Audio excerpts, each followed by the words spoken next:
Hi everyone, welcome back. I am Ananya Maheshwari. So आज हम Python की यूनिट फर्स्ट का वन शॉट देखने जा रहे हैं।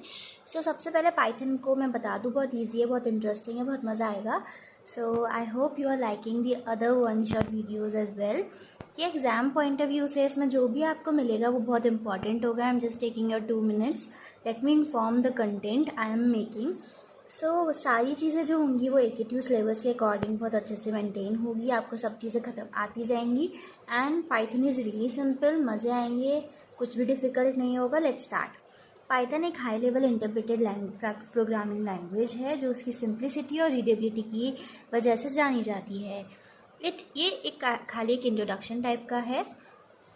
It is easy to learn and use. It is widely used for web development, data analysis, AI, automation और बहुत सारी और चीज़ों के लिए हम इनको यूज़ करते हैं।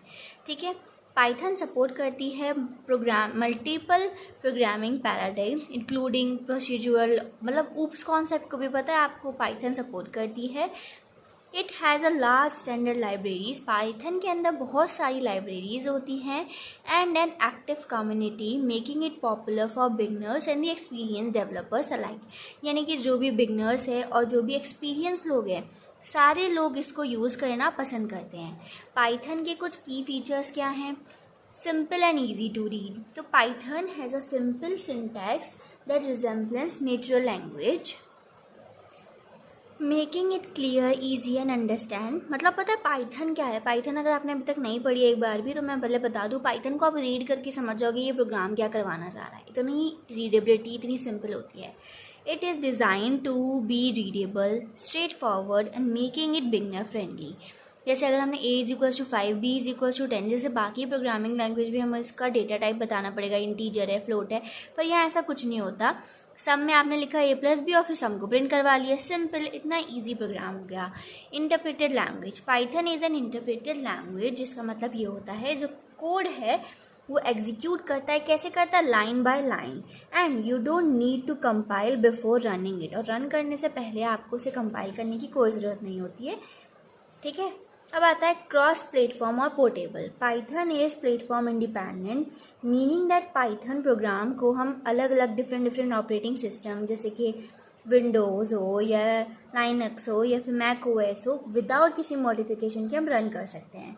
As long as Python is install, the same code can be executed across different platform.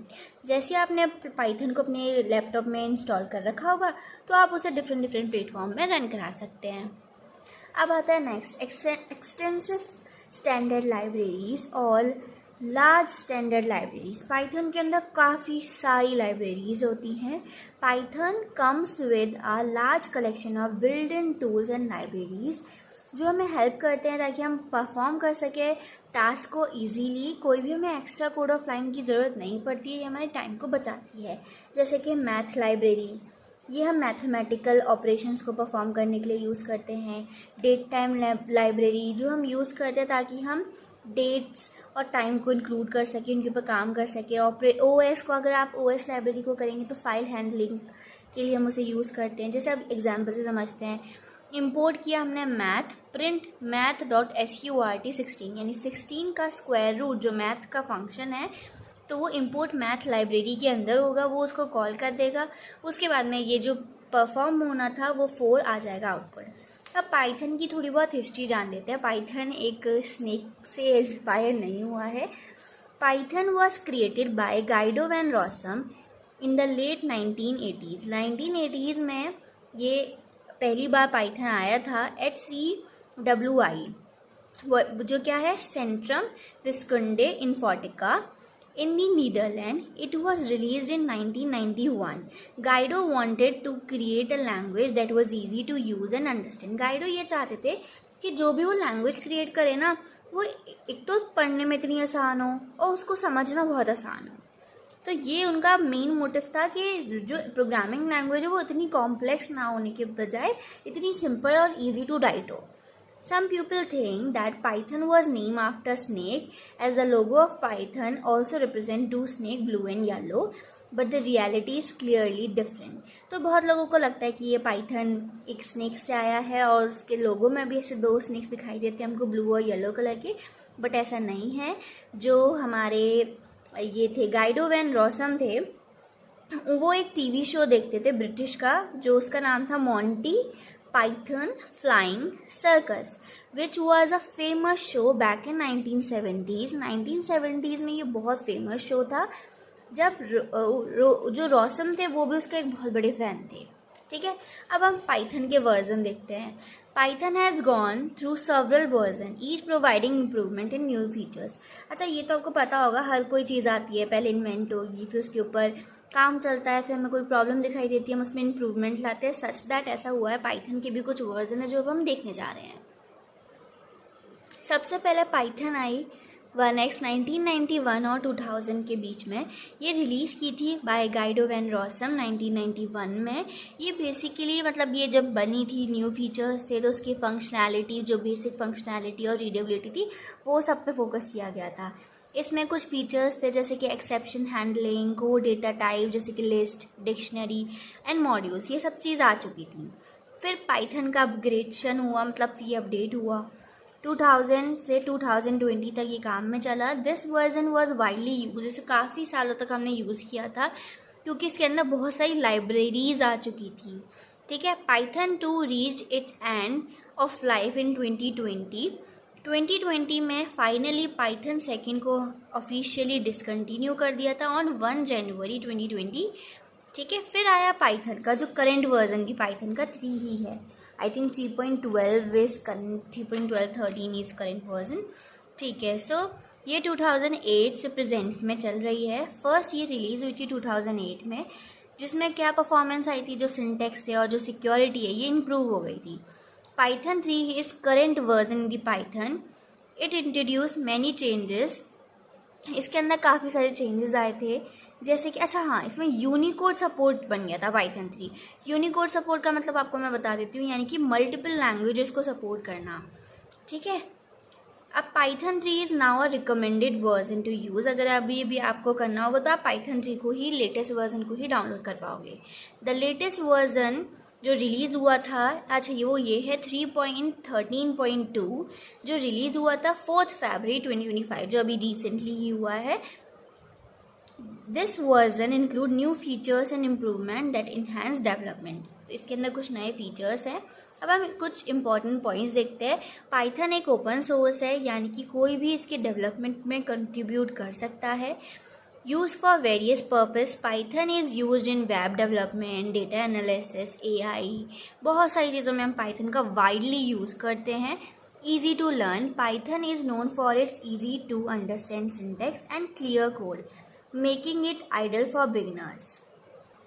अब आता है large community support. With a large community developer you can easily find support and resources online, यानी कि बहुत बड़ा community, आपको बहुत सारे रिसोर्सेज ऑनलाइन मिल जाएंगे। अब आते हैं हम नेक्स्ट टॉपिक पे, विच is the programming cycle for Python. Python के लिए क्या एक प्रोग्रामिंग साइकिल है? अब the Python programming cycle is the process that developers follow while writing and executing Python programme. जो डेवलपर्स होते हैं वो लोग जब एग्जीक्यूट या राइट कर रहे होते हैं पाइथन के प्रोग्राम को, तब ये कुछ फॉलोइंग स्टेप को वो फॉलो करते हैं। अब कैसे, क्या, क्यों करते हैं? ताकि हमारा जो प्रोग्राम है वो स्मूथली रन कर सके। सबसे पहले देखते हैं हम ध्यान से। Python programming cycle involves the following steps. First one is the problem understanding. The first step is to understand the problem. पहला स्टेप क्या होता है? कोई भी प्रॉब्लम है तो हम पहले उसे समझेंगे, आखिर ये क्वेश्चन हमसे क्या सॉल्व करवाना चाह रहा है। You try to solve without the clear understanding of a problem, you can't find the right solution. अगर आपको सही प्रॉब्लम ही नहीं पता होगी तो how can you find the right solution, right? Then the next step is to write the algorithm. First you have to look at the problem, that you have to analyze the problem, कि इसको solve कैसे करना है. Then you have to write the algorithm. Like whatever you have understand, you have to write it. After understanding the problem, the next step is to create a plan. This is called an algorithm. An algorithm is a step-by-step procedure to solve the problem. कोई भी problem है उसको pen down करो, solve करो कि अच्छा इसको हम यहाँ पे ये कर लेंगे। इस तरीके से आपने एल्गोरिदम लिखी होंगी पहले सी में भी। ठीक है, तो पहले हम इसके बारे में, यानी कि जो भी हमारे दिमाग में आया द सोल्यूशन, हम उसको स्टेप बाय स्टेप एल्गोरिदम की फॉर्म में लिख देते हैं। Now the next part come, which is the writing the code after creating the algo. अगर आपने एक बार एल्गो बना दिया, पेपर के पास में आपका पूरा एल्गो लिख दिया है, तो कोड को लिखना बहुत आसान हो जाता है। We write the code based on it, तो जो भी उसके बेस पे जो कोड है हम उसको लिख देंगे।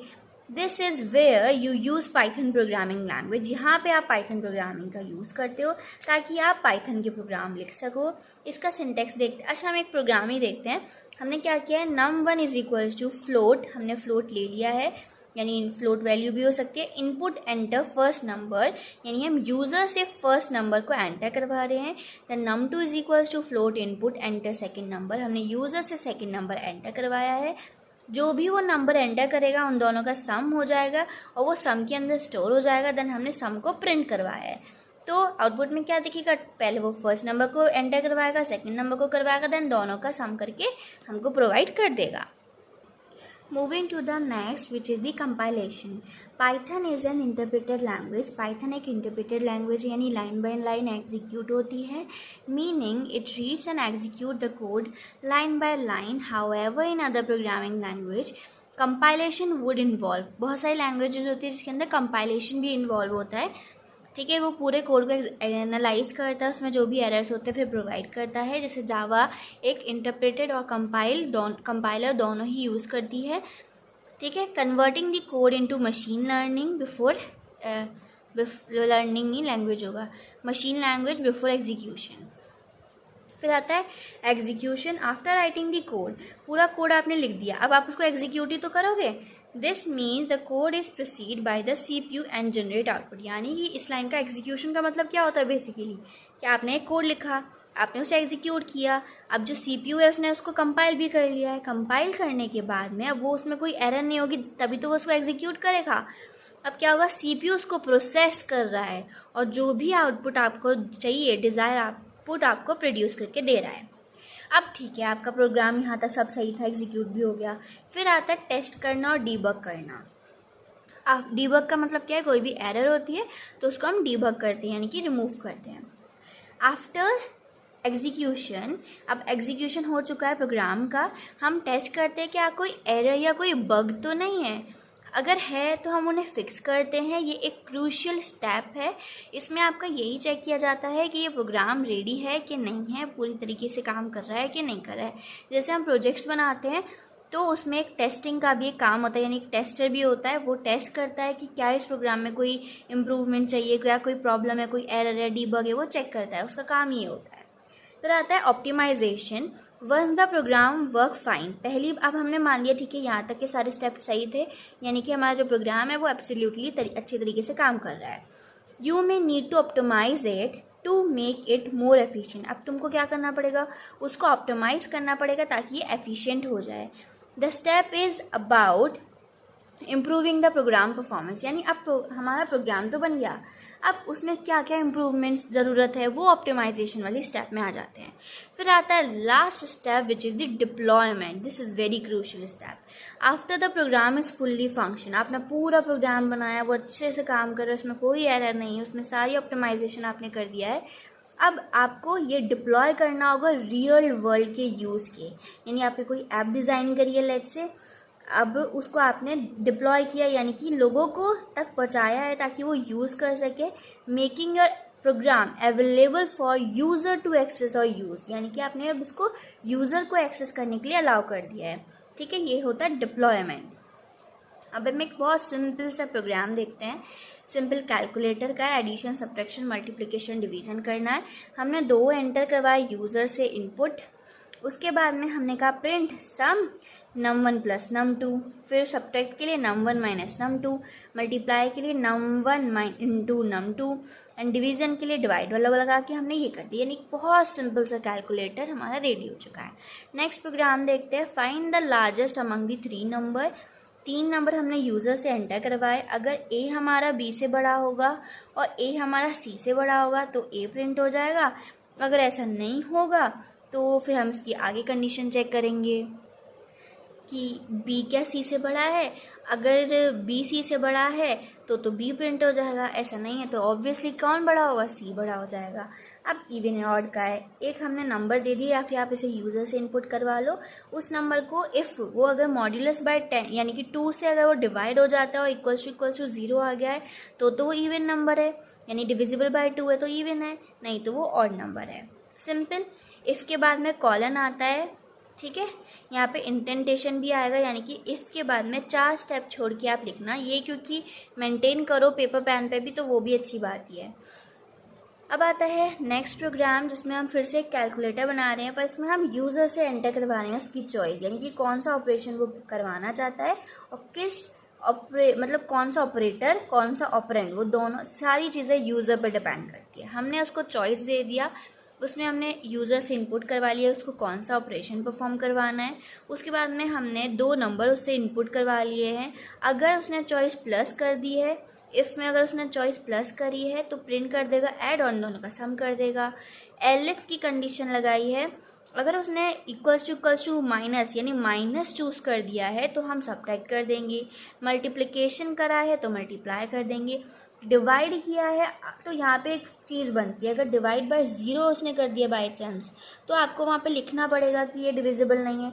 तो हमने यहाँ पे इफ़ एलिफ के अंदर एक और कंडीशन दे दी कि if B module is not equals to 0, अगर बी 0 नहीं है तो आप डिवाइड कर दो नॉर्मली, और अगर है तो आप उससे कह दो कि ये 0 से आप डिवाइड नहीं कर सकते, ठीक है। अब एक एल्स कंडीशन में हमने ये ले लिया कि प्रिंट इनवैलिड ऑपरेटर। सिंपल। अब हमारा जो पाइथन के लिए इंट्रोडक्शन है वो फिनिश हो गया है, हम ऑफिशियली चैप्टर पे एंटर कर रहे हैं। ये सारी चीज़ें इंपॉर्टेंट होगी, या तो 2 नंबर में या 7 नंबर में क्वेश्चन बनेगा ही। अब आता है आइडेंटिफायर। एक आइडेंटिफायर पाइथन में क्या होता है, वो यूज़ करते हैं ताकि हम कोई भी वेरिएबल को, फंक्शन को या क्लास को नाम कर सके, उसको हम आइडेंटिफायर कहते हैं, यानी कि हम डिफाइन कर सके किसी ऑब्जेक्ट को। It is the way we name something, एक ऐसा तरीका है जिसमें हम किसी चीज़ को नाम देते हैं in Python, so that we can refer to it as in our program. हम उसे अपने प्रोग्राम में रेफर करेंगे उस नाम के साथ में। एक सिंपल वर्ड में अगर हम ये कहें तो जो आइडेंटिफायर है वो लेबल है, जैसे हमारे किचन में जो डिब्बे होते हैं उनके ऊपर एक लेबल लगा होता है कि ये शुगर का डिब्बा है, ये टी का डिब्बा है, तो उस पर जो लेबल्स होते हैं वो काइंड ऑफ आइडेंटिफायर की तरह काम करते हैं, ठीक है। अब उसको आइडेंटिफाई कितना आसान हो जाता है, मानो कोई और हमारी किचन में एंटर करेगा तो उसको साफ साफ दिखाई दे जाएगा ये शुगर का डिब्बा है, तो उसको आइडेंटिफाई करना काफ़ी आसान हो गया। सिमिलरली हम पाइथन लैंग्वेज में यूज़ करते हैं। When you create a variable और उसको स्टोर करते हो कोई वैल्यू, तो फिर क्या होता है, उसको आप नाम देते हो कोई, जैसे कि a इज इक्वल टू 10, यानी हमने 10 वैल्यू स्टोर करवाई। किस में करवाई, a में करवाई। a क्या है, यहाँ पे एक आइडेंटिफायर है।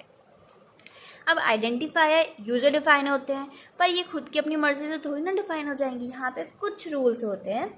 स्टार्टिंग विद अ लेटर और a underscore.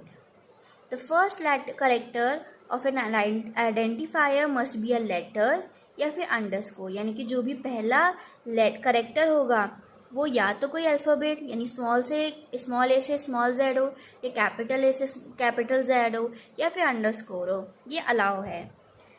Can include letter, underscore या नंबर। इसके अंदर कोई भी लेटर आ सकते हैं, अंडरस्कोर आ सकता है, कोई भी नंबर्स आ सकते हैं। Capital A, small A, capital Z, small Z, सारी कंडीशंस अलाउ है। 0 से 9 नंबर भी आ सकता है और अंडरस्कोर भी आ सकता है। अब ये दोनों तो आ सकते थे, अब क्या नहीं आ सकता है, कभी भी एक आइडेंटिफायर का नाम आप नंबर से शुरू नहीं कर सकते। You can not start an identifier with a number, जैसे कि किस तरीके से शुरू किया है तो दिस विल बी डिनाइड। एक और चीज़, पाइथन जो है केस सेंसिटिव है। केस सेंसिटिव का मतलब है capital my my variable, small my variable और कैपिटल माई वेरिएबल, ये दोनों डिफरेंट आइडेंटिफायर की तरह एक्ट करेंगे। अगर आपने मानो स्मॉल माई वेरिएबल करा है और कॉल करा है, आपने प्रिंट करवा रहे हो आप माई वेरिएबल को, तो यहाँ पे एरर प्रोड्यूस हो जाएगा। Can not be a keyword. Python के पास में कुछ रिजर्व वर्ड्स होते हैं, जैसे कि इफ़, एलिफ, ट्रू, फॉल्स, ये आप आइडेंटिफायर की तरह यूज़ नहीं कर सकते, यानी कि जो भी रिजर्व वर्ड्स यानी कि कीवर्ड्स होते हैं आप उनको यूज़ नहीं कर सकते हैं as the identifier. Name is equals to Alice या फिर my name is equals to Ananya, या फिर ये अलाउ नहीं है, ये अलाउ है, ये हम यहाँ पे यही देख रहे हैं। और ये यहाँ पे हमारा केस सेंसिटिव का एग्जाम्पल है, यानी कि small VAR, capital VAR and ये सारे जो भी है ये सब कुछ अलग अलग है। अगर आप इनको सबको प्रिंट करवाओगे तो 10, 20, 30 इस तरीके से प्रिंट हो जाएंगे। अब कीवर्ड्स आखिर होते क्या है? In Python, a keyword is the reserved word that has a specific meaning, यानी कि ये reserved words होते हैं, यानी कि Python language उसको पहले ही समझ जाती है कि वो ये कहना चाह रहा है, क्योंकि वो word जो है वो सारे reserved है Python language के अंदर। That has a specific meaning and functionality, and in the language these words are part of the syntax, यानी कि ये अगर हम language की बात करें तो ये जो words होते हैं, ये जो reserved words है, जो keywords हैं, इनका कुछ पर्टिकुलर मीनिंग है, ये सिंटेक्स में एक रोल प्ले करते हैं। Python can not be use as an identifier such as variable name, function name, etc। अब कुछ की पॉइंट्स होते हैं जो भी कीवर्ड्स के लिए यूज़ किए जाते हैं, वो देखते हैं। पहला है reserved word. Keywords are reserve word by the Python and can not be use for any thing like, आप किसी वेरिएबल को, कोई फंक्शन को आप रिजर्व वर्ड यानी कि कीवर्ड्स को नाम नहीं दे सकते हो। कैन नॉट बी चेंज, अब पाइथन को पता है कि इसका मतलब क्या है, तो उसको पता है, आप उसे बदल ही नहीं सकते। They are not user defined, they are predefined, ठीक है। यूज फॉर कंट्रोल फ्लो, अब कंट्रोल फ्लो क्या मतलब क्या होता है? जो एक फ्लो को कंट्रोल करता है। हम आगे पढ़ेंगे if, else, for, while, break, continue, ये सारे क्या है? ये कंट्रोल फ्लो है, ठीक है। अब आता है डेटा टाइप। डेटा टाइप क्या होते हैं? Some keywords are used to define और manage data type such as integer, string, list, tuple. अभी आप आगे पढ़ेंगे, लिस्ट आएगी, स्ट्रिंग आएगी, टपल आएगी, ये सारी चीज़ें आएंगी, ये सारे डेटा टाइप्स होते हैं। Now moving to the next which is the list of keyword. अगर आपको ये चेक करना है, हमारे पास 33 कीवर्ड्स होते हैं। इम्पोर्ट कीवर्ड लगाना, कीवर्ड डॉट, ये आपको लिखना होगा क्यू लिस्ट। उसके बाद में आपके पास 33 कीवर्ड सारे प्रिंट हो जाएंगे, ठीक है। फिर आता है एक प्रोग्राम है, I am not sure this is correct और नॉट, क्योंकि रन नहीं किया, बट आई थिंक लॉजिक सही है इसका। हमने स्टार्टिंग पॉइंट दे दिया, इसको एक एंड पॉइंट दे दिया, हमने इसमें रेंज लगाई है आई की, स्टार्ट और एंड में, यानी कि उस नंबर तक 50 तक चलेगा तो n+1 यानी कि n+1 करा है। फिर हमने एक जे का लूप लगाया है जो 2 से स्टार्ट कर रहा है और आई तक, यानी आई जितनी बार जो चेंज होती जाएगी वो उस वैल्यू के साथ चलता जाएगा। अगर नंबर जो है वो जे से, यानी कि जो भी जे की वैल्यू होगी उससे डिवाइड हो जाएगा तो ब्रेक हो जाए, नहीं तो वो प्रिंट हो जाएगा, प्रिंट आई। हाँ ठीक है। अब आता है data type. In Python data types are use to define the data types of values और वेरिएबल, यानी एक वेरिएबल है उसके अंदर जो भी वैल्यू होल्ड हो रही है उसका डेटा टाइप क्या है, ठीक है। Python has a data types and this determine what operation can be performed on that value, यानी कि जो भी वैल्यू है उसके ऊपर कौन सा ऑपरेशन परफॉर्म हो सकता है। जो कौन कौन से हमारी डेटा टाइप की लिस्ट है, डेटा टाइप की लिस्ट देखते हैं। Numeric, sequence type, set, dictionary. Numeric जैसे कि int, float, complex number. Sequence यानी कि स्ट्रिंग हो गई, लिस्ट हो गई, टपल। और सेट और डिक्शनरी आर इंडिपेंडेंट। अब आता है नोट, ये बहुत इंपॉर्टेंट नोट है। Mutable object can change its state or contains, and immutable object cannot be changed, यानी कि जो म्यूटेबल ऑब्जेक्ट्स होते हैं वो तो क्या कर सकते हैं, चेंज कर सकते हैं अपनी स्टेट्स को, ठीक है। बट हम जब इम्यूटेबल की बात करते हैं तो वो कुछ अपनी वैल्यूज़ को चेंज नहीं कर सकते, ये हम आगे एग्जाम्पल में देखेंगे। म्यूटेबल डेटा टाइप होते हैं लिस्ट, डिक्शनरी, सेट। इम्यूटेबल होते हैं int, float, complex, string, tuple. अब इंटीजर्स, होल नंबर्स जो होते हैं, पॉजिटिव, नेगेटिव, डेसिमल में नहीं होते, ये सारे इंटीजर्स होते हैं। जैसे ए हमारा यहाँ पे हमने a = 5, हमने ए को प्रिंट करवाया, फिर इसका टाइप प्रिंट करवाया है, तो यानी कि हमको आउटपुट में मिल जाएगा 5, क्योंकि ए को प्रिंट करवाया, उसका टाइप क्या है, ए का इंट है। इंट ऐसे आता है क्लास इंट सिंगल कोट में, और फिर ये, ठीक है। ऐसे फ्लोट के लिए करवाएंगे सेम, ये डेसिमल पॉइंट में आएगा 5.2, फिर इसमें हमने ए दिया, टाइप प्रिंट करवा दिया।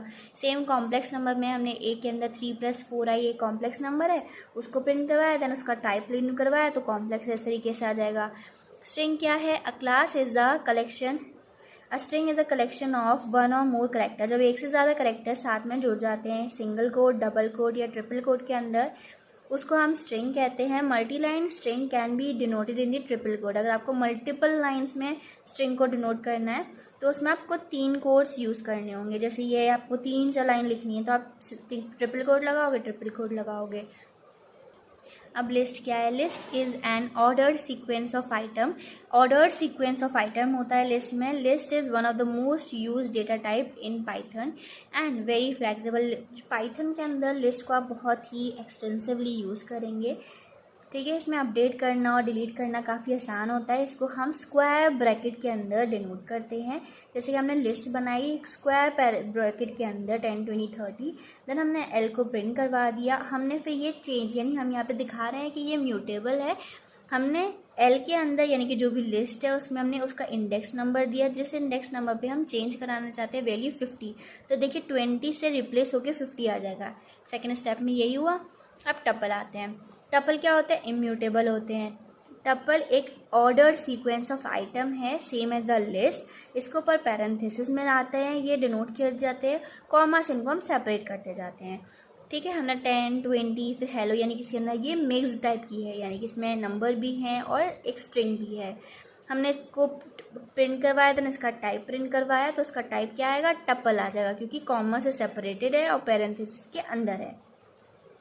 अगर बाय डिफ़ॉल्ट अगर पैरेंथेसिस नहीं लगते हैं और कॉमा से कुछ भी चीज़ सेपरेटेड होती है then it is considered as tuple. Set क्या होता है? सेट भी एक अनऑर्डर कलेक्शन ऑफ आइटम्स है। इसमें भी क्या होता है? उसमें कोई डुप्लीकेशन अलाउड नहीं होती। आपने पढ़ा भी होगा तो सेट के अंदर अगर 2 बार 10 लिखा होगा देन अगर आप उसे प्रिंट भी करवाओगे तो एक ही बार 10 प्रिंट हो जाएगा। ये भी सेट को हम चेंज कर सकते हैं। अब आता है द सेट साइन, उसको हम कर्ली ब्रेसेस में करते हैं। इसमें हमने डाला प्रिंट ए, हमारा आउटपुट यह आ जाएगा, कोई भी डुप्लीकेशन अलाउ नहीं है, तो इसलिए 2 डबल बार 10 को हमने सिंगल बार 10 में कन्वर्ट कर दिया है। अब यहाँ पे हमारा एक प्रोग्राम है फैक्टोरियल का। Num is equals to input enter the number. हमने सबसे पहले फर्स्ट नंबर को एंटर करवाया, फैक्ट को हमने 1 से इनिशियलाइज कर दिया है। अगर नंबर जो भी उसने एंटर किया है वो 0 से बड़ा है तो ऑब्वियसली पॉजिटिव नंबर हो गया, राइट। तो factorial of is smaller than 0। अगर हमारा जो नंबर है वो 0 से छोटा है देन नेगेटिव नंबर है, और नेगेटिव नंबर का कोई भी फैक्टोरियल एग्जिस्ट नहीं करता है, तो हमने उसे प्रिंट कर दिया। अगर नंबर उसने 0 एंटर किया, अब तो क्या करेंगे हम लोग? तो हम प्रिंट करा देंगे कि फैक्टोरियल ऑफ 0 इज़ 1। अब आता है रियल पॉइंट, जिसमें हम ये कहेंगे कि जो नंबर है वो हमारा 0 से बड़ा है। फॉर आई हम यहाँ पे लूप लगाएंगे। फॉर आई इन रेंज 1 से num+1 में, यानी कि जो भी नंबर वो एंटर करे उससे उस तक लूप चलेगा। Fact is equals to fact into I, ये एक इम्पॉर्टेंट फॉर्मूला हो जाएगा। Prime the factorial of the given number is fact, आपने उस फैक्ट को प्रिंट करवा लिया। सेम प्राइम नंबर का है, नंबर हमने एंटर करवाया है, फैक्ट को हमने 0 से इनिशियलाइज कर दिया, रेंज हमने यहाँ पे लूप चलाया है 1 से num+1 तक। अगर नंबर हमारा जो भी आई की वैल्यू है उससे अगर डिवाइड हो गया तो 0 आ जाएगा, यानी कि अगर वो 0 से डिवाइड हो जाए, जो भी नंबर है उससे डिवाइड हो जाएगा तो आप fact is equals to fact +1 कर दो। अब यहाँ तक तो ये कंडीशन हो गई, पर अब क्या होगा अगर फैक्ट इज इक्वल, क्योंकि 2 भी तो एक प्राइम नंबर है और एक इवन प्राइम नंबर है, बाकी तो निकालना इससे हो जाएगा पर आप 1 का इससे नहीं निकाल सकते, तो 2 का, तो 2 के लिए हमने अलग से यहाँ पे लिखा है। अगर फैक्ट इसने 2 एंटर किया, फैक्ट की वैल्यू 2 हो जाती है, तो प्रिंट नंबर इज प्राइम, तो आप सीधे प्रिंट कर दो कि जो नंबर है वो एक प्राइम है, नहीं तो वो एक प्राइम नंबर नहीं है। अब वेरिएबल्स क्या होते हैं? Variables are containers of storing data. जो हमने बात करी थी, जो किचन में जो डिब्बे होते हैं वो एक वेरिएबल्स होते हैं, यानी जो कंटेनर्स होते हैं। Unlike other programming language, Python has no command for declaring a variable. जैसे बाकी सब में होता है हमें बताना पड़ेगा, इंटीजर टाइप का डेटा स्टोर होगा या फ्लोट टाइप का होगा, पर पाइथन में ऐसा कुछ नहीं होता है। A variable is created the moment you first assign the value to it. उसमें हमने क्या करना होता है, अगर आपको थोड़ा याद हो प्रोग्रामिंग लैंग्वेज का होगा तो int a is equals to 10 let say, तो क्या होगा, एक इंट यानी कि डेटा कौन सा स्टोर होगा, इंटीजर डेटा स्टोर हो जाएगा। वेरिएबल का नाम क्या दे दिया हमने उसके अंदर, कंटेनर की तरह वो एक्ट करेगा, पूरा लोकेशन उसको वो बनाएगा मेमोरी के अंदर। पर ऐसा पाइथन में नहीं होता, वो डायनेमिकली काम करता है, वो सीधे से जाके अपनी जो भी आपने वैल्यू दी है उसके लिए जगह अलॉट कर देगा। जैसे कि सी लैंग्वेज, जावा में होता है द प्रोग्रामिंग लैंग्वेज, वेरिएबल को हमें इज एन आइडेंटिफायर और a name connected to the memory location. मैंने बताया था वो मेमोरी लोकेशन से कनेक्टेड होता है। अगर आप उसको कॉल करोगे तो वो उस मेमोरी से उठा के चीज़ों को लाया जाएगा। अभी ये चीज़ मैं और अच्छे से क्लियर करती जाऊंगी आगे। अब आता है लोकल वेरिएबल। लोकल वेरिएबल क्या होता है? जो एक विद इन दी ब्लॉक वो डिफाइन हो रहे होते हैं, उनको हम लोकल वेरिएबल कहते हैं। लोकल वेरिएबल का एग्जाम्पल देखते हैं। सबसे पहले डेफ डेमो। हमने डेफ डेमो डिफाइन किया। ये एक फंक्शन है, a इज इक्वल्स टू 10। ए की वैल्यू हमने 10 दे दी है, प्रिंट ए, हमने ए को प्रिंट करवाया, देन हमने यहाँ पे फंक्शन को कॉल कर लिया है। ठीक है, फंक्शन को कॉल किया तो फंक्शन, ये एक फंक्शन है पूरा हमारा, इसके अंदर जो भी चीज़ है उसको हमने प्रिंट करवाया, यानी कि ये एक लोकल वेरिएबल था, उसके अंदर हमने इस चीज़ को डिफाइन किया। तो ए की वैल्यू हमारी 10 प्रिंट हो जाएगी।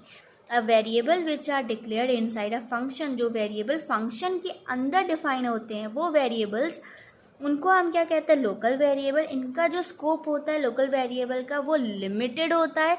अगर आप इसके बाहर, फंक्शन कॉल के बाहर अगर आप इसको कॉल करेंगे, the value will not print to that function where it is declared. The local variable is available only in the function, not outside the function. Local variable खाली उस फंक्शन के अंदर ही अवेलेबल होता है। अगर फंक्शन के बाहर आप उसे कॉल करोगे तो एरर आएगी आपके पास में। अब यहाँ एक और एग्जाम्पल है, डेफ डेमो बी, यानी हमने यहाँ पे पैरामीटर पास कर दिया है। ए की वैल्यू हमने 10, यानी ये एक लोकल वेरिएबल हो जाएगा। सम में हमने क्या किया है? a प्लस बी करना है, हमने सम को प्रिंट करवा दिया है। फिर कहा है हमने यहाँ पे फंक्शन कॉल किया है विच इज़ द डेमो 50। हमने यहाँ पे जो भी पैरामीटर पास किया था उसकी वैल्यू 50 असाइन की है, यानी 10 + 50 प्लस हो के 60 हमारे पास आउटपुट आ जाएगा। अब ग्लोबल वेरिएबल क्या होते हैं? हमने देखो फंक्शन से ऊपर ही जो क्रिएट कर दिया वो ग्लोबल वेरिएबल्स होते हैं। अब उनको आप थ्रू आउट द प्रोग्राम आप उन्हें कॉल करोगे, आउटपुट आएगा। हमने फंक्शन आप क्रिएट किया है माई फंक्शन नाम का, उसके बाद में हमने y की वैल्यू यानी कि एक लोकल वेरिएबल क्रिएट किया है, y इज इक्वल्स टू 200। फिर हमने देखो फंक्शन के अंदर हमने x और y को प्रिंट करवाया तो आ जाएगी वैल्यू। देखो पहले x की वैल्यू 100 आ गई और y की वैल्यू हमारी 200, इतनी चीज़ें प्रिंट हो जाएंगी। हमने यहाँ पे फंक्शन कॉल कर दिया। फंक्शन कॉल यानी कि यहाँ पे हमारा जो ब्लॉक था वो ख़त्म हो गया, यानी कि जो लोकल वेरिएबल थे वो उसके बाहर आप उन्हें कॉल नहीं कर सकते। पर अगर आप ग्लोबल वेरिएबल को कॉल करोगे यानी कि प्रिंट x करवाओगे तो ये प्रिंट होगा, आउटपुट आएगा। अभी देखो मैंने यहाँ पे इसको कमेंट कर दिया है y की वैल्यू को। अगर आप कमेंट नहीं करोगे यानी कि आप फंक्शन के बाहर से कॉल करने की कोशिश करोगे तो you will found an error. Variable declare outside the function is called as the global variable. अब हम आते हैं ऑपरेटर्स पर। An operator in Python is a symbol और keyword that perform a specific operation. कोई एक कीवर्ड या कोई ऑपरेशन परफॉर्म करने वाला जो भी स्पेसिफिक ऑपरेशन है ऑपरेंड्स के ऊपर, टू प्रोड्यूस अ रिजल्ट। अब कौन कौन से टाइप के हमारे पास ऑपरेटर्स होते हैं? सबसे पहले आता है अर्थमेटिक ऑपरेटर्स। अर्थमेटिक ऑपरेटर्स हम यूज़ करते हैं टू परफॉर्म मैथमेटिकल ऑपरेशन, जैसे कि addition, subtraction, multiplication, division, numerical values पर। अब addition, subtraction, multiplication, division, modulus, ये एक्सपोनेंट होता है यानी कि power, then this is the floor division. अब यहाँ पे बाकी तो शायद एडिशन, सब्ट्रैक्शन तो बहुत कॉमन है, मल्टीप्लिकेशन, डिवीज़न ये तो मैं नहीं बता रही। मॉड्यूलस में रिमाइंडर आता है खाली, और एक्सपोनेंशियल में हमारा पावर यानी कि 2 की पावर 2 हो जाएगा, पावर्स में आता है। फ्लोर डिवीजन क्या करता है? जैसे देखो डिवीजन क्या करेगा, कोई नंबर आपने डिवाइड किया तो क्या होगा, जैसे मानो 3.33 आया, फ्लोर डिवीजन में क्या होता है, खाली आगे वाली नंबर को हम मानते हैं, जो भी पीछे पॉइंट में होगा उसको हम नेग्लेक्ट कर देते हैं।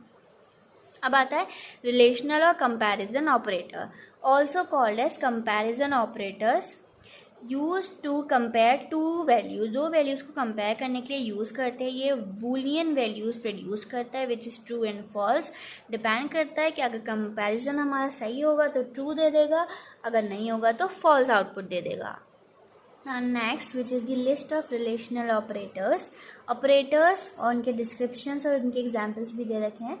Is equals to, not is equals to, या फिर नॉट इज इक्वल्स टू को इसी तरीके से भी दे सकते हैं, या फिर greater than, less than, greater than equals to, less than equals to, ये कंपेयर करने के लिए होते हैं बेसिकली। या ए इक्वल्स टू बी है, क्या ए नॉट इक्वल्स टू बी है, क्या ए ग्रेटर देन बी है, क्या ए स्मॉलर देन बी है, क्या ये उसके बराबर या उससे छोटा है, क्या ये उससे के बराबर या उससे बड़ा है।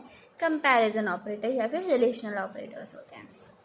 These operators are commonly used in the conditions such as if statements में हम ये ज़्यादातर यूज़ करेंगे, क्या ऐसा है तो ये परफॉर्म होगा, नहीं तो ये नहीं होगा। Logical operators are used in combine multiple conditions of boolean expression, true और फॉल्स में आउटपुट देते हैं ये भी। लॉजिकल एक्सप्रेशन, अब जैसे हम इसके देखते हैं एंड और नॉट, ये ट्रू दे देगा अगर बोथ आर ट्रू, अगर दोनों ट्रू है तो वो ट्रू दे देगा, अगर एक भी ट्रू हो जाएगी तो ट्रू दे देगा। नोट में क्या है, उसका रिवर्स देगा। ये हमने इलेक्ट्रॉनिक्स और इलेक्ट्रिकल में पढ़ी होगी, इलेक्ट्रॉनिक्स में, डिजिटल इलेक्ट्रॉनिक्स में और बेसिक इलेक्ट्रॉनिक्स में, दोनों में ये चीज़ें पढ़ रखी हैं। ट्रू ट्रू मतलब एंड दोनों ट्रू पे ट्रू देगा, और हमें अगर एक ट्रू हो जाएगा तब ट्रू दे देगा, और नोट में रिवर्स हो जाता है। ठीक है, जैसे इसमें दोनों कंडीशन ट्रू थी तो ट्रू दे देगा, इसमें एक कंडीशन भी ट्रू हो जाएगी तो ट्रू दे देगा, इसका अपोजिट करके फॉल्स दे देगा। अब आता है assignment operators are used to assign values to variables. They can also be used to update the value of a variable by performing an operation. कोई ऑपरेशन परफॉर्म करके हम उसकी वैल्यू को अपडेट कर देंगे, then assigning the value on the same variable, और same variable में हम वैल्यू को असाइन कर देंगे। List of assignment operators equals to, plus equals to, minus equals to, multiply equals to, division equals to, modulus equals to, floor equal, यानी कि जो भी हमारे सिंपल ऑपरेटर्स थे उनके साथ में हमारे पास में असाइनमेंट ऑपरेटर्स भी आ चुका है। ठीक है, ये कैसे यूज़ होता है आपको ये वाली कंडीशन तो पता ही होगी। x इज इक्वल्स टू 10 है तो x plus 5 is equals to 5 है, यानी कि क्या मतलब है इसका, x is equals to x plus 5, और इसका मतलब क्या है, x is equals to x minus 3, x is equals to x multiply by 2, x is equals to x divide by 2, x is equals to x modulus 2, यहाँ पे floor division by 2, और x की exponent यानी power by 2। इस तरीके से हमारे ये ऑपरेशन परफॉर्म हो जाते हैं। अब आता है bitwise operation. Bitwise operators are use to perform operation on binary representation of integer, bit by bit होते हैं। They operate by the bit level comparison और shifting between integers, and, or, xor, not, left shift, right shift, ये सारे use होते हैं। यानी पता है ये बिट्स को कंपेयर करते हैं। सबसे पहले जैसे हमने एग्जांपल लिया है, ए और बी में हमने बिट्स दे दी, फिर कंपेयर होंगी, एंड यानी कि दोनों जगह 1 तो 1, नहीं तो इससे 0, मतलब दोनों ट्रू तो ट्रू, मतलब kind of that. Then same और में होगा, एक्सॉर में होगा, नॉट में होगा, लेफ्ट शिफ्ट इधर शिफ्ट हो जाएगा, राइट शिफ्ट में एक यहाँ पे शिफ्ट हो जाएंगे। इस तरीके से है, ये आप शायद कर लेंगे। अब आपको इलेक्ट्रॉनिक्स, और आपने 2 बार इलेक्ट्रॉनिक्स पढ़ी ली है, डिजिटल भी पढ़ ली है और आपने बेसिक भी पढ़ ली है। आइडेंटिटी ऑपरेटर्स, ये 2 इम्पॉर्टेंट ऑपरेटर्स है जो बाकी लैंग्वेजेस में नहीं होते हैं। आइडेंटिटी ऑपरेटर्स को हम यूज़ करते हैं टू कंपेयर मेमोरी लोकेशन। अब पता है, हाँ ये बहुत इंटरेस्टिंग पॉइंट है, ये बहुत इंटरेस्टिंग टॉपिक यहाँ पे आ गया है। मेमोरी लोकेशन पे वो कंपेयर करता है क्या ये दोनों ऑपरेटर्स यहाँ पर हैं, of 2 object, not just there values, उनकी खाली वैल्यूज नहीं, दे आर 2 आइडेंटिटी ऑपरेटर्स। सबसे पहले आता है इज और दूसरा है इज नॉट। इज क्या है, return true if both values refer to the same object in the memory. अगर मेमोरी के अंदर सेम ऑब्जेक्ट को ये रेफर कर रहे हैं तो वो ट्रू रिटर्न कर देगा, और अगर ऐसा नहीं है, इज नॉट अगर आपने लगाया है तो ये रिटर्न कर देगा ट्रू अगर दोनों variables do not refer to the same object.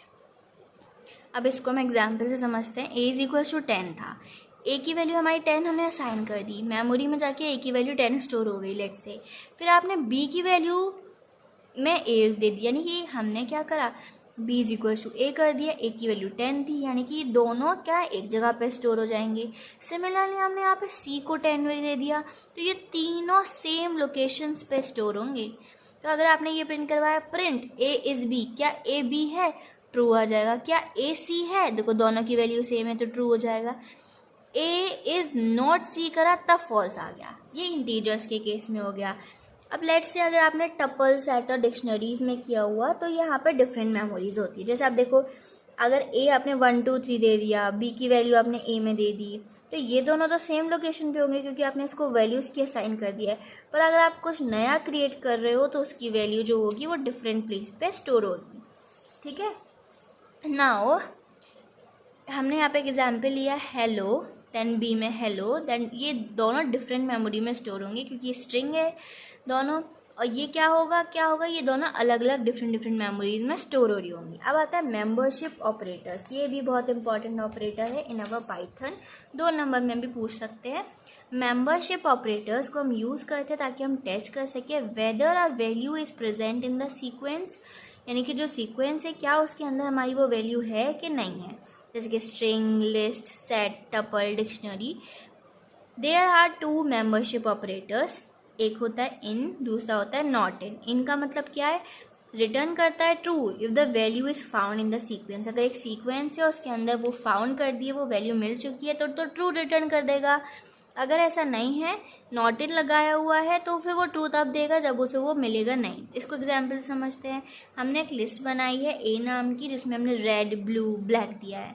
Print करना है ब्लैक इन ए, ब्लैक को वो चेक करेगा इस लिस्ट के अंदर क्या उसको ए में ब्लैक मिल रहा है ए के अंदर, उसको अगर मिल गया तो ट्रू दे देगा, एल्स वो फॉल्स दे देगा। नेक्स्ट कंडीशन है जैसे while in A, white in A, white तो नहीं है तो वो फॉल्स रिटर्न कर देगा। सेम अब एक और चीज़, इसको पूरी स्ट्रिंग से समझते हैं। आपने मानो कोई स्ट्रिंग पास की है, पूरी टपल है वैसे तो ये, उसके बाद पे क्या, नहीं टपल नहीं है क्योंकि इसमें कॉमा से सेपरेट नहीं किया। प्रिंट 2 इन ए, टी ओ क्या इसके अंदर है, देखो इंडिविजुअली 2 उसमें नहीं है, बट उसको अगर ये सीक्वेंस मिल गया ना करेक्टर का तो वो ट्रू रिटर्न कर देगा। टी ओ उसको लगातार मिल गया है, टॉप के अंदर टी ओ मिल गया उसको, तो वो ट्रू रिटर्न कर देगा। अब आता है next most important topic, precedence and associativity. Precedence determine करती है कौन सा ऑपरेटर इवेल्युएट होगा पहले, मतलब एक बड़ा सा एक्सप्रेशन है। तो जैसे हम बोर्ड मास यूज़ करते हैं, अब कंप्यूटर को कैसे पता चलेगा क्या बोर्ड मास है, क्या उसे कौन सा ऑपरेटर पहले परफॉर्म करना है कौन सा बाद में, तो वही प्रेसिडेंस है। ठीक है, इसका एग्जांपल देखते हैं। Multiplication has higher precedence than the addition. अगर 2 + 3 × 4 होगा, आप इसको बोर्ड मास लगा के पहले क्या करेंगे, पहले मल्टीप्लिकेशन सॉल्व करेंगे, देन इसको ऐड कर देंगे। पर क्या कंप्यूटर्स को समझ पाएगा, नहीं समझ पाएगा। तो उसको अब हमने प्रेसिडेंस बता दिया कि भाई तुम्हारी ये प्रेसिडेंस है, तुम्हें ये रूल फॉलो करने हैं। उसको भी यही बता दिया कि अगर मल्टीप्लाई पहले मिलेगा तो उसकी हायर प्रेसिडेंस है, तो पहले वो परफॉर्म करो, उसके बाद में आपको एडिशन परफॉर्म करना है। अब एसोसिएटिविटी क्या होता है, इसका मतलब होता है इसमें डायरेक्शन को चेक करेगा। An expression is evaluated when 2 और मोर, यानी एक से ज़्यादा की प्रेसिडेंस, सेम प्रेसिडेंस है, जैसे कि प्लस माइनस है, दोनों की सेम प्रेसिडेंस होती है, तो क्या लेफ्ट से इवेल्युएट करें या फिर राइट से इवेल्युएट करें, तो ये हमारी एसोसिएटिविटी होती है। Same multiplication, division, flow division, इन सब की सेम प्रेसिडेंस होती है। Right to left, some operators जैसे कि एक्सपोनेंट और assign is to evaluate from right to left. अब हम इसका प्रेसिडेंस क्या है, यहाँ पे पूरी टेबल है, हम उसको देखेंगे, सब समझ में आता जाएगा। एक नोट है, even though there are 2 operand because exponent has right to left associativity, it goes from inside out. अब देखो ये एक बहुत इंपॉर्टेंट टेबल है, you can take the screenshot, you have to learn this, you have to write this multiple time because इस पे जो question आ जाएंगे, वैसे बहुत लास्ट टॉपिक है ये, बस इस पे थोड़े से क्वेश्चन हैं, वो छोटे छोटे से क्वेश्चंस होते हैं, वो खैर बहुत ही ईजी हैं, आप लोग तो परफॉर्म कर ही लेंगे। तो वो परफॉर्म करना होता है बेसिकली, कौन सा ऑपरेटर पहले आएगा वो आपको प्रेसिडेंस याद होनी चाहिए, सिंपल प्रेसिडेंस याद है, क्वेश्चंस में तो कुछ नहीं है। अब सबसे पहले बहुत इंपॉर्टेंट बताऊँ मैं इनमें से, तो देखो सबसे पहले एक्सपोनेंट ब्रैकेट का तो आपको पता है, ब्रैकेट आएगा तो सबसे पहले ब्रैकेट सॉल्व होगा। फिर आता है एक्सपोनेंट, ये मेजरली यूज़ होने वाली चीज़ें बता रही हूँ। फिर एक्सपोनेंट अगर आपको दिखाई दे जाए तो सबसे पहले उसे सॉल्व कर दो। फिर आपको usually multiplication, division, flow division या मॉड्यूलस देखने को मिलेगा, इनकी सेम प्रेसिडेंस है, इनको लेफ्ट टू राइट इवेल्युएट करते हैं, ये भी याद रखना। देखो इसमें ना ये याद करना काफ़ी आसान क्यों है, खाली एक्सपोनेंट की राइट टू लेफ्ट होती है या ऑपरेटर्स की राइट टू लेफ्ट होती है 2, और तीसरी है नॉट ऑपरेटर की राइट टू लेफ्ट होती है। और जो ये असाइनमेंट ऑपरेटर्स हैं इनको राइट टू लेफ्ट वैल्यूएट करते हैं, यानी कि 4 को हम राइट टू लेफ्ट करते हैं, बाकी सारे लेफ्ट टू राइट होते हैं। ठीक है, फिर उसके बाद में प्लस माइनस आ जाते हैं, इनकी सेम प्रेसिडेंस होती है। Then bitwise shift and xor, और फिर यहाँ पे हमारे पास में कुछ ऑपरेटर्स आ जाएंगे, equals to, not, greater than, equals to, smaller than, ये सारी चीज़ें आ जाएंगी। फिर आ जाएगा हमारी is not, in, not in, फिर नॉट, एंड, और फिर जो भी असाइनमेंट ऑपरेटर्स होते हैं वो सबसे लास्ट में आते हैं। तो ये प्रेसिडेंस टेबल है, ये हमने यहाँ पे प्रेसिडेंस, उनकी ऑपरेटर्स, कौन सी उनकी एसोसिएट, मतलब लेफ्ट टू राइट या राइट टू लेफ्ट कैसे वैल्यूएट करना है, ये पूरी टेबल है। इसको रिवाइज करो, लर्न करो, स्क्रीनशॉट लो, बार बार लिखो, सिंपली ये हो जाएगा। अब इस पर किस तरीके के क्वेश्चंस आते हैं वो भी हम देख लेते हैं। आप ऐसे और परफॉर्म करके देखना। 6 × 3 + 4 एक्सपोनेंट है, यानी कि पावर 2। अब यहाँ पे हमें ये दिख गया है, इसको देख के सबसे पहले आप सब कुछ छोड़ो, आप ये देखो इसमें सबसे पहले किसकी प्रेसिडेंस ज़्यादा है according to the precedence table. आपको पता है एक्सपोनेंट की जो प्रेसिडेंस है वो ज़्यादा होती है, तो हम उसको पहले परफॉर्म करेंगे। देन आता है modulus flow division plus multiply. अब हमको पता है जो मल्टीप्लाई है और फ्लो डिवीजन सेम प्रेसिडेंस होती है, पर हम इसको कैसे वैल्यूएट करेंगे, इस साइड से करेंगे, लेफ़्ट टू राइट, मतलब पहले हम मल्टीप्लाई करेंगे, 18 आ जाएगा, फिर ये आ जाएगा, फिर हम इसको परफॉर्म करेंगे क्योंकि इसकी प्रेसिडेंस ज़्यादा है, फ्लो डिवीजन पहले सॉल्व कर देंगे। उसके बाद में प्लस माइनस है, प्लस माइनस की सेम प्रेसिडेंस होती है, पर हम इसको कैसे वैल्यूएट करते हैं, फ्रॉम लेफ़्ट टू राइट। तो सबसे पहले ये, फिर ये, तो इस तरीके से 13 हमारा आंसर आ जाएगा। इसी तरीके से दूसरा क्वेश्चन देखते हैं। इसमें सबसे पहले प्रेसिडेंस ज़्यादा किसकी है आपको चेक करना पड़ेगा। उसमें हमको दिखाई दे रहा है डिवाइड है, ये सेम प्रेसिडेंस के चारों, ये सेम प्रेसिडेंस है। हमने क्या किया, लेफ़्ट टू राइट इसको इवैल्यूएट करते हैं। सबसे पहले डिवाइड करा, फिर फ्लो डिवीज़न किया, फिर मल्टीप्लाई करेंगे, फिर मॉड्यूलस करेंगे, दैन हम लास्ट में एडिशन सब्ट्रैक्शन जो भी है वो उसको परफॉर्म कर देंगे। इस तरीके से ये भी एक क्वेश्चन था। सबसे पहले हमें एक्सपोनेंट दिख गया, तो सबसे पहले वो सॉल्व कर देंगे।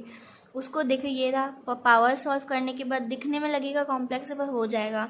फिर अब ये आ जाता है, इनकी सेम प्रेसिडेंस है, इनको हम इवैल्यूएट कर देंगे, फिर माइनस प्लस जो भी है। अब एक ये क्वेश्चन है, ये 2 इंपॉर्टेंट है, इनको देख लो, ट्रू फॉल्स वाले। सबसे पहले है 10 इज़ ग्रेटर देन 5, क्या ये कंडीशन ट्रू है? हाँ ट्रू है। फिर एंड की कंडीशन है, क्या 7 2 से बड़ा है? हाँ है, तो ट्रू है। और नॉट 18 इज़ ग्रेटर देन 3, अब 18 क्या 3 से बड़ा होता है? हाँ होता है, तो ट्रू लिख दिया। अब देखो एंड क्या कहता है, एंड इन दोनों के बीच में, तो ट्रू ट्रू तो ट्रू, राइट। अब पहली बात तो उन्होंने लिखा है ट्रू एंड ट्रू, और नॉट ट्रू का मतलब क्या है, नॉट ट्रू का मतलब है फॉल्स। फिर अगर एंड लगा हुआ तो ट्रू ट्रू होगा तो ट्रू। अब और में उसको फॉल्स मिल रहा है, अब और में अगर एक भी कंडीशन ट्रू मिल जाती है तो ट्रू हो जाता है। इस तरीके से इवैल्यूएट करना है। सेम इस क्वेश्चन को देखते हैं। 10 is greater than 5, condition true, and 14 is greater than 8, ये फॉल्स हो गई। और नॉट 18 इज़ ग्रेटर देन 3, अब 18 तो 3 से बड़ा तो ट्रू, और नॉट 5 इज़ स्मॉलर देन 3, नहीं ये तो फॉल्स हो गया। अब देखो नॉट ट्रू नॉट फॉल्स का मतलब ट्रू, नॉट ट्रू का मतलब हो गया यहाँ पे फॉल्स। इसको नेक्स्ट स्टेप पे लिख दिया है। ट्रू एंड फॉल्स है, तो दोनों कंडीशन ट्रू होती तभी ट्रू होता, यानी कि अब ये फॉल्स हो जाएगा। अब यहाँ पे आ जाते हैं नेक्स्ट कंडीशन में, फॉल्स और फॉल्स, पूरा स्टेप उतार दिया। अब और की कंडीशन है, दोनों फॉल्स है तो फॉल्स आ जाएगा। फिर से और की कंडीशन एक ट्रू मिल गया तो आउटपुट हमारा ट्रू हो जाएगा। सिंपल, क्लियर हो गया यहाँ तक। नेक्स्ट हमारा ये क्वेश्चन यहाँ पर है। अब इसमें भी हम प्रेसिडेंस पहले चेक करेंगे। सबसे पहले देखो मल्टीप्लाई की, फ्लो डिवीजन की, फिर मल्टीप्लाई की, मॉड्यूलस, सेम प्रेसिडेंस है, लेफ़्ट टू राइट सॉल्व कर देंगे, बस करते जाएंगे। फिर माइनस प्लस की प्रेसिडेंस आएगी, वो भी लेफ़्ट टू राइट इवैल्यूएट कर देंगे। अब जैसे और भी क्वेश्चंस है, इसमें नंबर्स दे रखे हैं, सो जो भी कंडीशन होगी उसके अकॉर्डिंग नंबर्स में आउटपुट आ जाएगा, इसको चेक कर लेना। उसके बाद में एक ऐसे भी क्वेश्चंस आ जाते हैं, जैसे हमें कोई भी एक्सप्रेशन दे रखा हो, उनकी वैल्यूज़ दे रखी होंगी कि आपको ये सब्स्टिट्यूट करनी है, दैन बताना है what will be the answer. हमने चेक किया, प्रेसिडेंस देखेंगे। सबसे पहले ब्रैकेट की हमारी प्रेसिडेंस ज़्यादा है, फिर हमारा जो एक्सपोनेंट है उसकी प्रेसिडेंस ज़्यादा है यहाँ पे, पहले ये परफॉर्म होगा फिर ये हो जाएगा। उसके बाद में ये ग्रेटर देन और ये मल्टीप्लाई, दो ऑपरेटर्स है तो मल्टीप्लाई पहले हो जाएगा, सॉरी डिवाइड। उसके बाद में इनकी ऑपरेटर्स प्लस की बात थी तो पहले प्लस परफॉर्म हो जाएगा, क्योंकि हमें पता है जो ये थे सबसे लास्ट में आ रहे थे प्रेसिडेंस टेबल में। आप देखो ध्यान से, यहाँ पे देखो, यहाँ पे ये इस कंडीशंस में आ रहे हैं, यानी कि ये सब इन सबसे नीचे आ रहे हैं, यानी कि इनकी प्रेसिडेंस सबसे कम हो गई। इतना होने के बाद में अब हम ये चेक, एंड की यहाँ पे एंड की कंडीशन थी, यहाँ पे हमने एंड की कंडीशन से 1 आ जाएगा। फिर हमें क्या, ये कंडीशन ट्रू है, अगर ट्रू है तो ट्रू आ जाएगा। इस तरीके से ये वैल्यूएट हो जाते हैं। आप इन्हें अब और परफॉर्म करके देखना, ठीक है। That's it for this video. अब नेक्स्ट वीडियो में हम आगे 1 शॉट्स देखेंगे अलग अलग उसकी। अगर आपको समझ में आया हो लेट मी नो, अगर कोई प्रॉब्लम हो, ऐसे क्वेश्चंस और चाहिए हो, I will provide you. You can join my Telegram channels, जिससे कि आपको मोर अपडेशंस मिल सकें और सारी जो भी प्रॉब्लम्स होगी हम वहाँ पे उनको सॉल्व कर लेंगे, देख लेंगे, तो आप वहाँ पे उसे ज्वाइन हो सकते हैं।